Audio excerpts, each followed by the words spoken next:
In the cold, silent chamber of the Galactic Concord, 12 alien leaders gathered around a floating, circular platform. The room pulsed with quiet energy, and above them hovered a 3D hologram of a blue and green planet Earth. High Archon Trelvic narrowed his violet eyes. His long fingers tapped against the metal arm of his seat. He spoke slowly, in a voice like grinding stone. The humans are spreading faster than expected. They've colonized 2 moons and sent ships beyond their star system. They learn quickly, too quickly. A short creature with translucent skin, known as Silrin, let out a worried hum. They weaponize everything, even peace. Last year they turned a farming drone into a combat bot. They can't be trusted. The room buzzed with quiet agreement. Most had never met a human, but they all had seen the footage, the way humans ran toward danger. Not from it, the way they adapted, survived, and even laughed in environments where most species would perish. But not all were convinced. From the shadows, a younger alien named Lyrakel raised a hand. His skin shimmered like liquid silver. What if they are not a threat, just different? Perhaps we are afraid of what we don't understand. Trelvic's eyes glowed. Fear has kept us alive. They are dangerous, and we must act before they become unstoppable. A vote was held.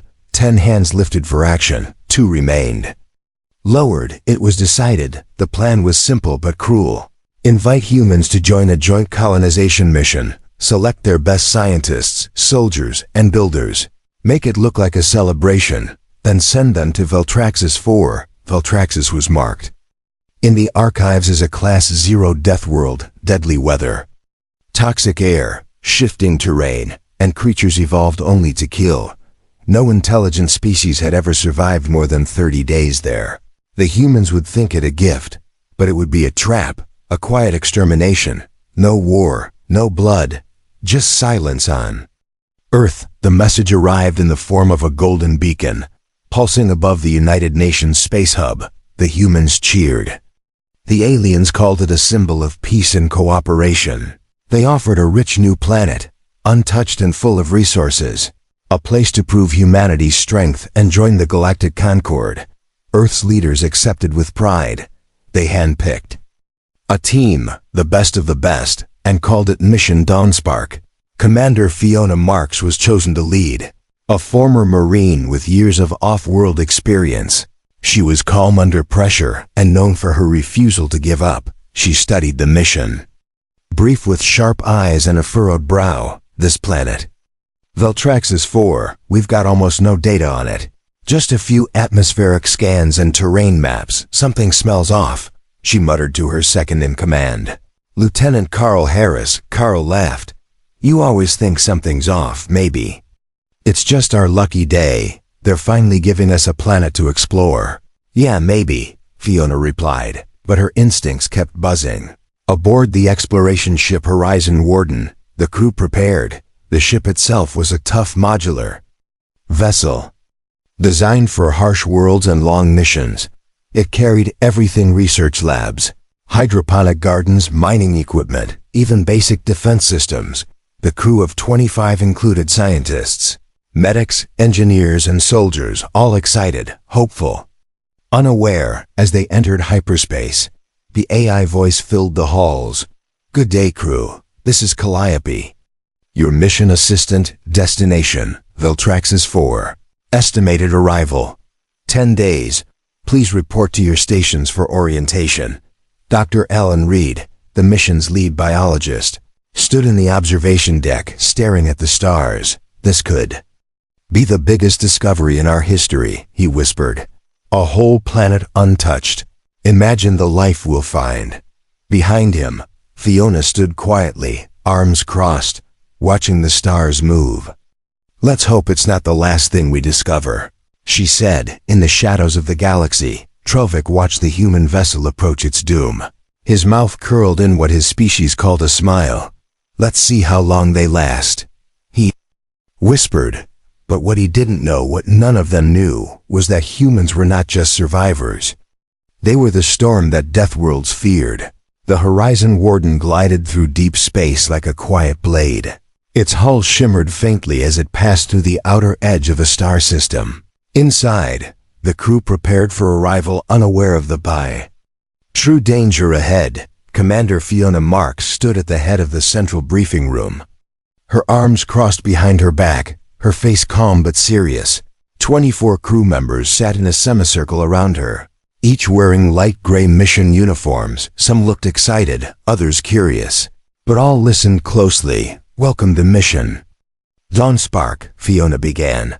Our target is Veltraxis 4, a newly offered world from the Galactic Concord. We're the first human team ever invited to settle a planet beyond our sector. She clicked a button on her wrist panel. A 3D image of Veltraxis appeared in the air above them. It looked beautiful: lush valleys, tall mountain ranges, vast oceans under a soft orange sun. Official scans show breathable air, stable gravity, and minimal wildlife, Fiona continued. But only basic data was shared.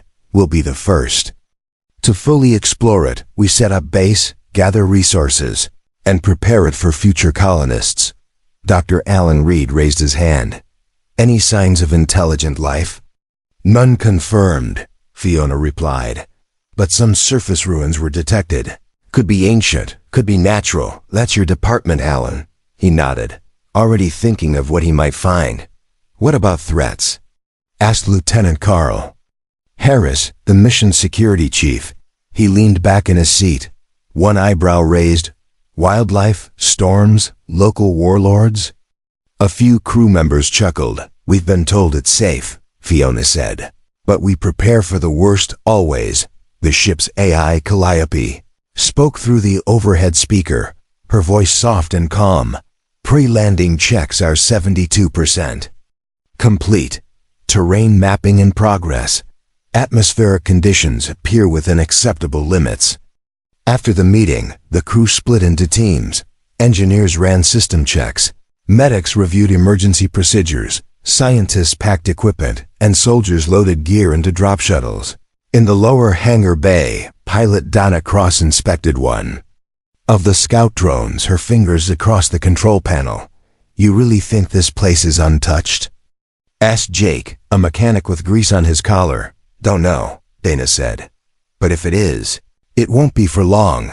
Meanwhile, Fiona visited the command deck, where large screens showed their approach. Veltraxis was still days away, but it already looked too perfect. She stood next to Calliope's central interface, a thin pillar of light with shifting data. Something bothering you, Commander? The AI asked. Yeah, Fiona muttered. We're being handed a planet with almost no conditions, from a group of aliens that barely trust us, and nobody thinks that's strange. The odds of a trap are not zero, Calliope responded, but without evidence. Suspicion remains only that. Fiona gave a small smile. Remind me never to play poker with you. Elsewhere on the ship, Dr. Reed walked through the biolab, checking sample containers and scanning tools. He passed a glass window showing racks of growing plants, some Earth-based, others alien samples from earlier missions. This is going to be different, he told his assistant, Maria Lewis. A whole new planet, no rules, no records, just raw life. Maria smiled. Sounds like heaven for a biologist, or a nightmare, Reed said quietly. Later that evening, the crew gathered for dinner in the mess hall. The room was filled with quiet conversations, laughter, and the soft hum of the engines. It felt like a family on a long journey, full of dreams and hope. But above them, in a quiet corner of the galaxy, another ship watched. The Vexera, a Concord stealth vessel, hovered behind a moon near Veltraxis. Its crew of observers silently monitored the Horizon Warden's approach. They're still coming, one alien officer said. They really think it's a gift. Commander Yellis, a four-eyed officer with dark scales, didn't respond at first. He watched the data feed closely. They're bringing children's tools to a beast's lair, he said finally. Let's see how brave they are when the storms hit. Back on the Horizon Warden, Fiona sat alone in her quarters, staring at a photo on the wall. Her and her brother, taken years ago during training. He had died on a failed Mars mission. lost when the habitat cracked during a dust storm. She remembered his last words over the cum. "You can't beat nature, Fiona. But you can learn to dance with it." She smiled faintly, then stood and opened the window shutter. Outside, stars shimmered in the endless dark. And ahead, a faint orange glow marked the edge of Veltraxis' system. "Ready or not," she whispered, "here we come." The Horizon Warden entered orbit around Veltraxis 4. Its engines hummed softly as it adjusted position. From the main observation deck, the planet looked peaceful: green forests, wide oceans, and glowing clouds wrapped around its surface. Commander Fiona Marks did not relax. She stared at the swirling storm belts on the lower hemisphere and whispered to herself, "Looks can lie. Landing window open in 90 minutes. Calliope's voice echoed through the deck. "Surface. Winds high but within safe range. Safe for who?" Carl muttered nearby, tightening the straps on his combat suit. 3 landing shuttles were loaded with gear, drones, and 25 crew members ready to descend. Their job was to establish base camp and begin exploration. Fiona rode in shuttle 1, along with Alan Reed, Dinah Cross, and a small group of engineers and soldiers. The shuttle shook as it broke through the upper atmosphere. Heat streaks flashed across the windows, and thunder cracked somewhere far below. Calliope's voice returned through the shuttle comms. "Welcome to Veltraxis. Surface contact in 21 seconds. They hit turbulence, hard. The shuttle dipped to one side as winds pushed them off course. Dana fought with the controls. Teeth clenched, adjusting thrusters. "Hold on," she shouted, outside. Lightning tore across the sky in sheets of violet and blue. The clouds glowed from within, like they were alive. The shuttle slammed onto the surface, skidding through wet soil and twisted grass until it stopped near a ridge. "Everyone all right?" Fiona called out. Murmurs of pain and relief answered her. They were alive outside. The world smelled strange, like burnt metal and wet rock. The wind howled through jagged trees, and the sky pulsed with orange light from behind storm clouds. "Helmet seals on," Fiona ordered. "We don't breathe this air until it's tested." Alan stepped out first. His boots sunk into the soft earth. Small insects scattered under his feet, some with glowing eyes, others with wings made of crystal. He took a sample of the air and ran it through the portable lab on his wrist. "Oxygen levels good, but trace gases are toxic, not deadly in short bursts, but long-term exposure?" "No way." The rest of the team disembarked and began unloading supplies. Engineers set up shield walls, mounted solar panels, and placed portable shelters in a circle. They worked quickly, hands shaking as thunder rolled overhead. Meanwhile, Carl and 2 scouts deployed 2 drones to survey the area. "We'll sweep the perimeter. Make sure nothing's creeping up on us," he said. The drones zipped into the sky. Their cameras streamed back video of the nearby terrain: rocky hills, dark forests, and strange movement in the shadows. "Wait," Carl said, leaning in. "Zoom in on Sector 7. The image showed a large shape moving among the trees. Not walking, but slithering. Its body was covered in armor-like plates, and it moved silently despite its size. Before they could react, one drone's feed cut out. Static filled the screen. "It's gone," said one of the scouts. "Just vanished." Carl's jaw tightened. "Something's watching us. Back at base camp." Fiona reviewed the footage. "We double the perimeter guards, and no one goes alone. Not even 10 steps from camp." Alan called her over from the science module. "You need to see this," he said, holding up a sample case. Inside was a chunk of local plant life, dark green and soft. But when cut, it leaked a glowing fluid. "This stuff reacts with oxygen and releases heat. We might be able to use it as a fuel source." Fiona raised an eyebrow. "We just got here, and you're already making campfire plans," Alan grinned. "You put me on a new world. I'm gonna find what works." By nightfall, base camp, nicknamed Bastion 1, was fully active. The shield walls held up against the storm winds. Power flowed through the solar grid, and the shelters were warm inside, but outside, the forest was alive with sound: howls, hisses, and a deep rumble echoed through the valley. Inside the command tent, Fiona recorded a log. Day 1 on Veltraxis. Hostile conditions, limited visibility, and confirmed predator activity, but we're holding. Humans always hold. In orbit, the stealth ship Vexera continued to watch. Commander Yellis leaned back in his seat, studying the footage from the drones. They had secretly deployed before the humans landed. They should be dead by now, one of his officers said. Give it time, Yellis answered. They're soft, they'll break. But back on the surface, in the heart of the storm, Fiona walked the perimeter, her rifle across her back and her boots covered in mud. She looked up at the lightning-filled sky and smiled to herself.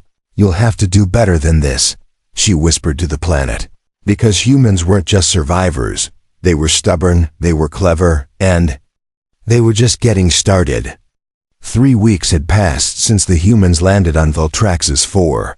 The stormy skies never cleared, the winds howled every night, and the ground trembled at least once every 2 days.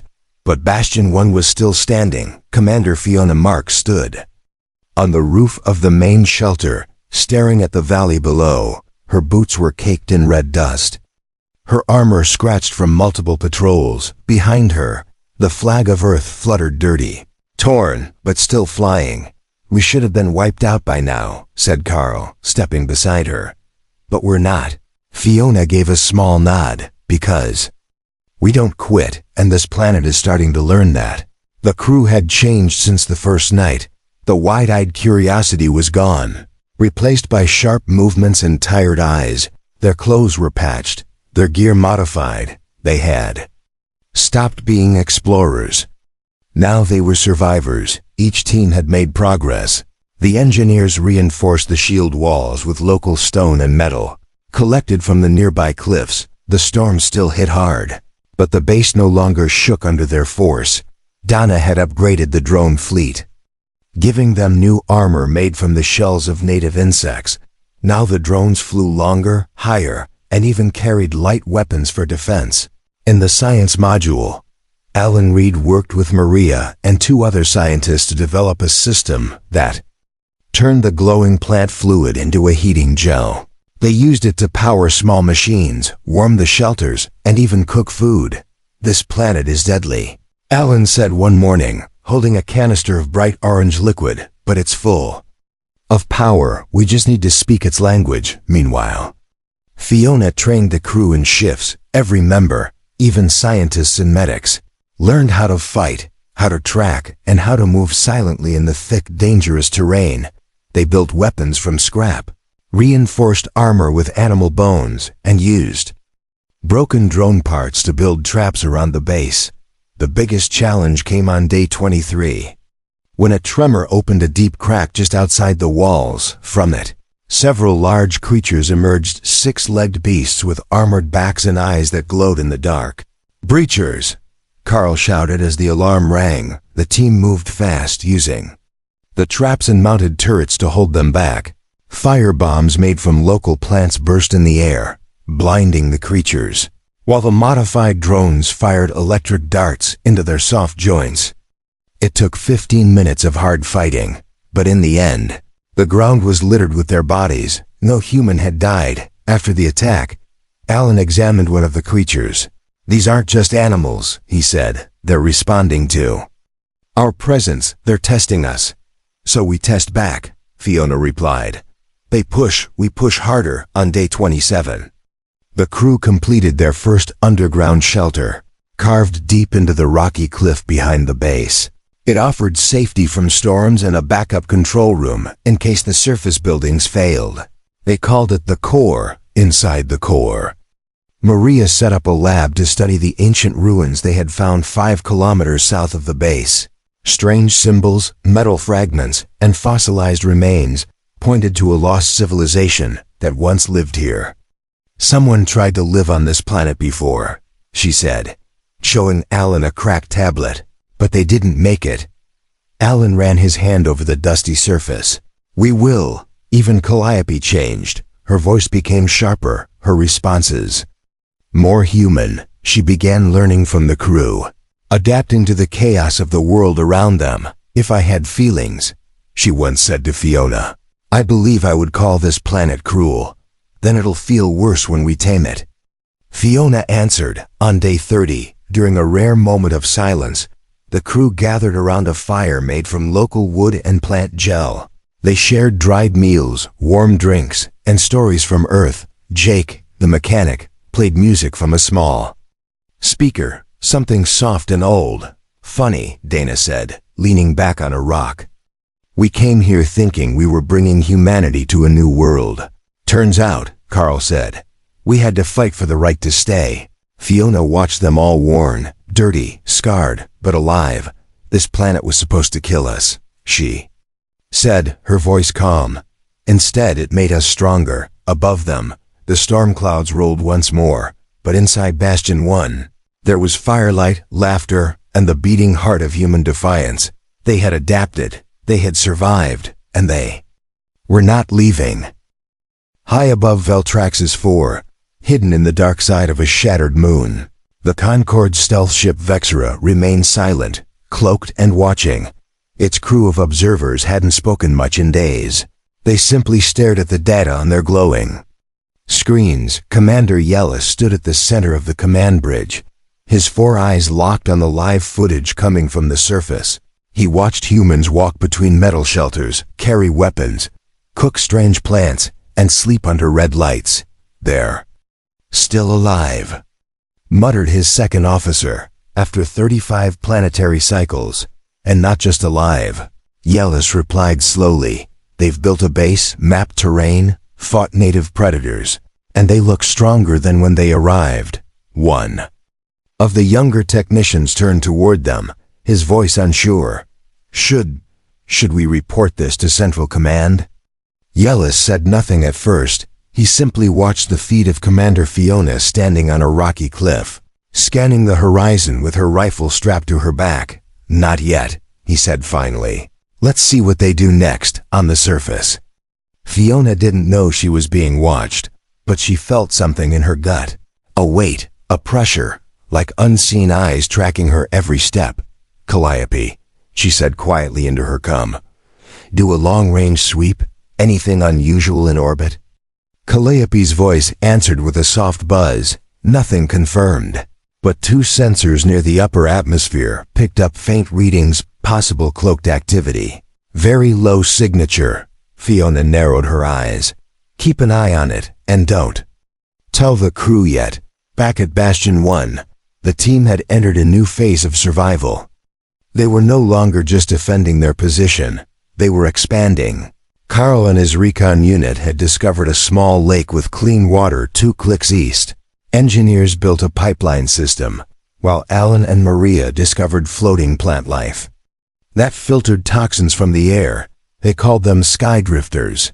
And now several hovered above the camp, gently glowing blue at night. We're building an ecosystem, Alan told Fiona during a status meeting. This planet's trying to kill us, and we're turning its own biology into support systems. Good, she replied, because I think we're not alone out here. The camp's security systems were upgraded again. Motion sensors, plasma nets, and even small listening towers were set up to detect any unusual sound patterns. One night, during patrol, 2 of the guards picked up something strange: footsteps, soft but steady, moving just outside the perimeter. When they followed, they found nothing, but the next morning, one of the solar panels had been moved, not damaged, just shifted slightly, as if tested. Whatever's watching us, Carl said. It's not one of those native beasts, it's something else. Meanwhile, back aboard the Vexera, Yellis watched that same footage. Frame by frame, they noticed us, he muttered. They can't see us, but they know something's near. The technician turned again, more nervous now. Commander, Central Command has requested a status update. Yellis walked to the main console and opened a secure channel. A hollow image of High Archon Trelvik appeared, his expression unreadable. Report, Trelvik ordered. The humans remain on the surface. Yellis said calmly. They have built a stable colony, adapted to local resources, and against all expectations, are thriving. Thriving? Trelvik repeated, his voice hardening. Yes, High Archon. They have formed strategies that match no known pattern, Yellis added. They are unpredictable, fast, and disturbingly creative. Are they aware of our presence? They suspect, Yellis admitted, but have made no direct move toward our position. Trelvik paused, then gave a slow nod. Observe only, for now, do not engage, but prepare the Vox Telari. If they cross the line, we finish this. Channel closed, back on the planet. Lee Rockel, a junior Concord scientist stationed secretly in a cave near Bastion 1, activated his personal recorder. He had been watching the humans too, but for a different reason. His voice was soft and unsure. Observation log, entry 29, the humans. They are not what we were told. They help each other without question. They adapt to every danger. They create comfort even in pain. He looked out through the crack in the cave wall, watching the humans light a fire under the storm-filled sky. They are dangerous, he whispered, but not because they destroy. Because they endure. That night, Fiona sat alone at the top of the southern watchtower, rain tapping gently on her helmet. She looked out at the lightning dancing over the mountains, then down at the camp they had built with blood, sweat, and pure will. Someone's watching us, she said aloud. I don't know who, but they're out there, Calliope replied quietly in her ear. Shall I prepare defense protocols? Fiona thought for a moment. No, she said, not yet. We let them watch. Why?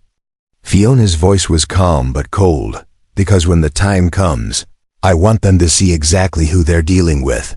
And miles away, hidden behind clouds and silence, the Watchers kept watching, but now the humans were watching back. Calm before the storm shattered when the warning alarms blared across Bastion 1, red lights flashing through the narrow corridors. Commander Fiona Marks snapped to attention, her heart pounding.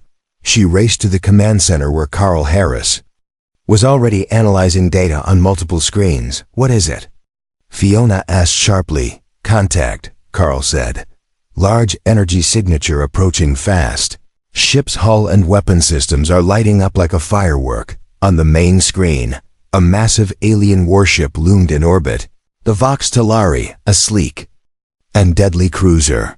Its crystalline hull shimmered with energy shields and weapon batteries, glowing ominously. They're here to finish us, Fiona said quietly. The Concord isn't messing around anymore. We have limited firepower, Carl added. Our drones won't stand a chance against that kind of tech. Fiona clenched her fists.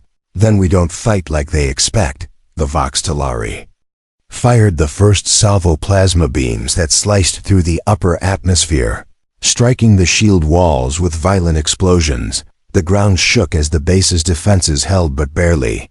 Soldiers scrambled to emergency stations while engineers worked feverishly to repair damaged generators and restore power to turrets. We need a plan, Fiona said, pacing quickly. Calliope, give me options. Calculating. The AI responded. Direct combat is unfavorable. Estimated survival time under full assault, 32 minutes. Alternative strategies include guerrilla tactics, terrain ambush, or electronic warfare. Ambush, Fiona decided. Use the environment. Make this Deathworld fight for us. She called Dana Cross and the drone team to prepare. Modify drones for sabotage runs. Equip with EMP bursts and sensor jammers, while the drones were reprogrammed. Fiona and Carl studied topographical maps, looking for natural choke points and volatile terrain features. Near the base was a dormant volcanic ridge and a network of underground caves. We lure the Vox Telari here, Fiona said. Use the eruption to cripple its systems. The Vox Telari circled the planet, searching for the human base. Sensors picking up electromagnetic interference. Drones flying like shadows.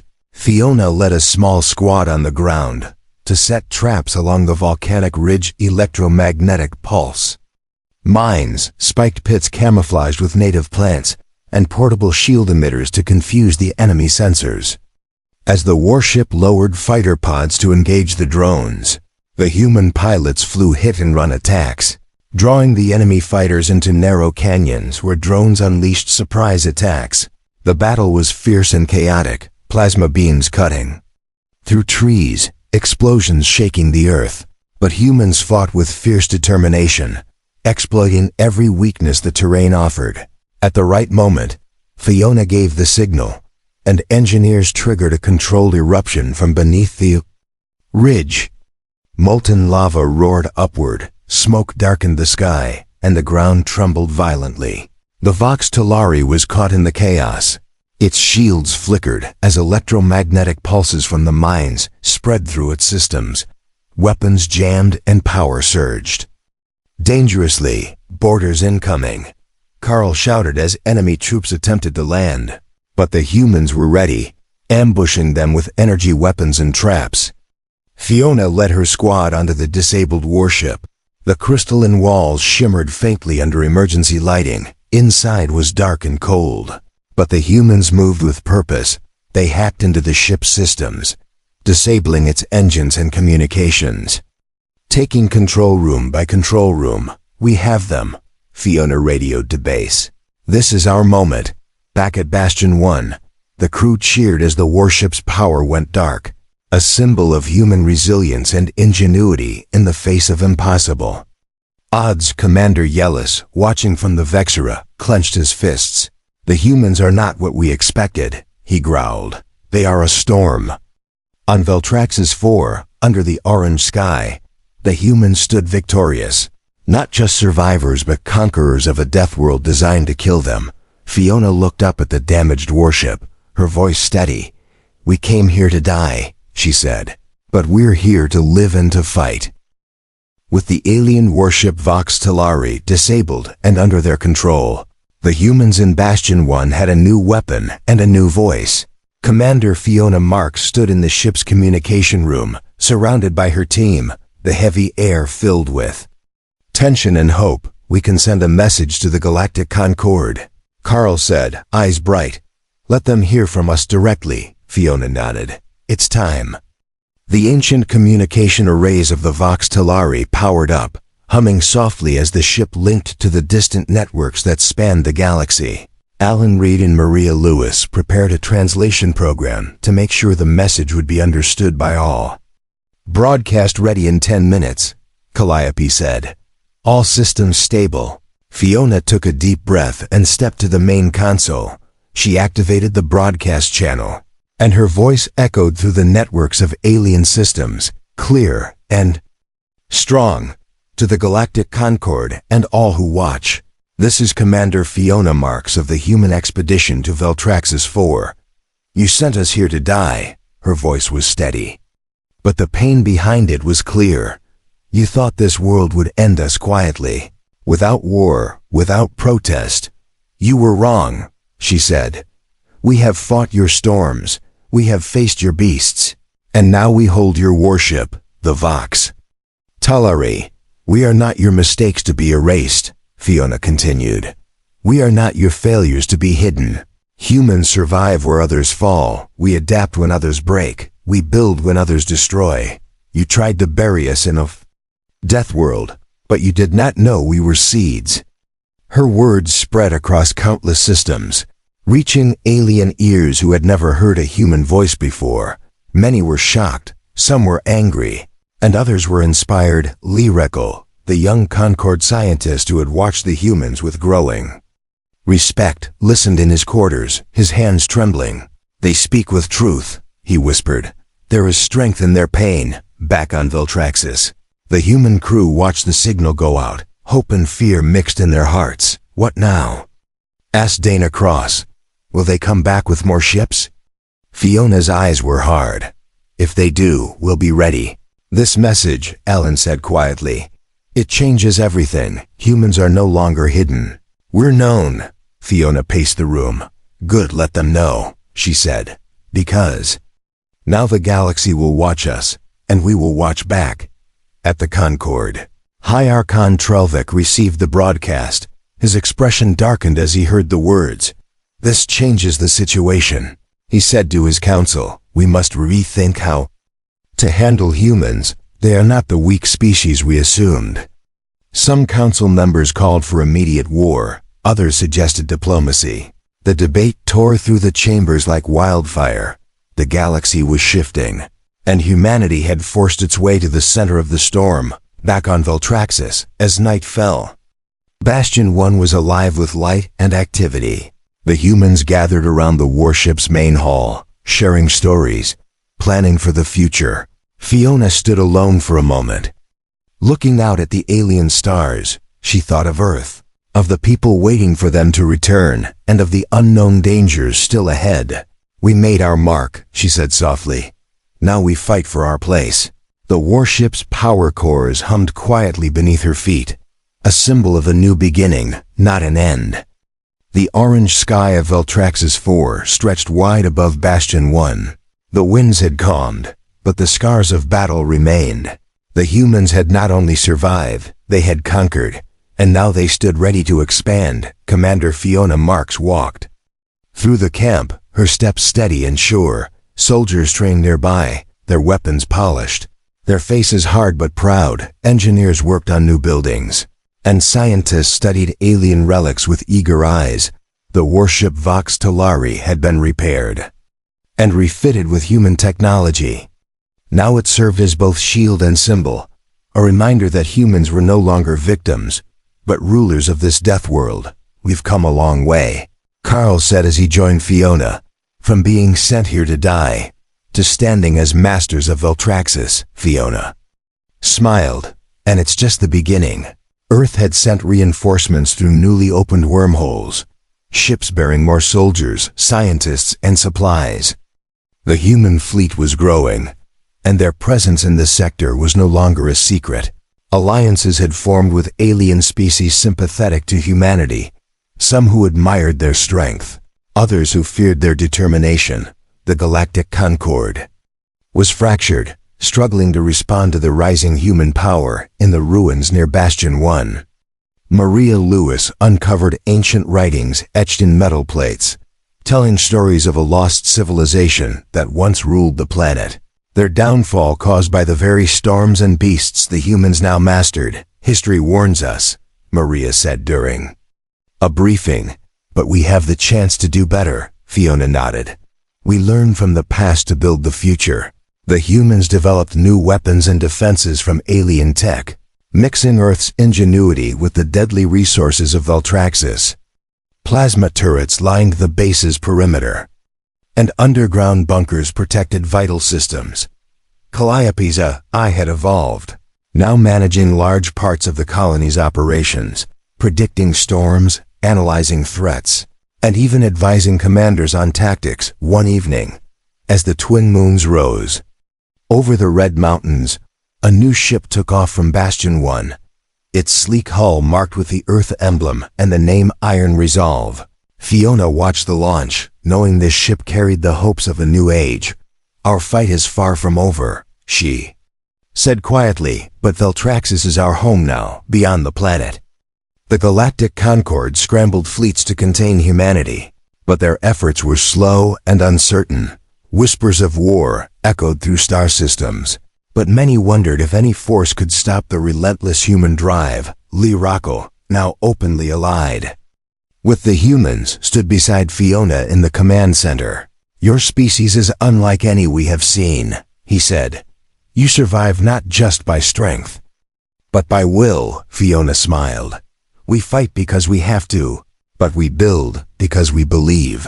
The stars above Veltraxis watched silently as the humans prepared for the next chapter. No longer victims, no longer prey, but masters of the death world. They had turned into a new beginning, and somewhere deep in the galaxy, the words echoed. "Humans don't just survive, they dominate."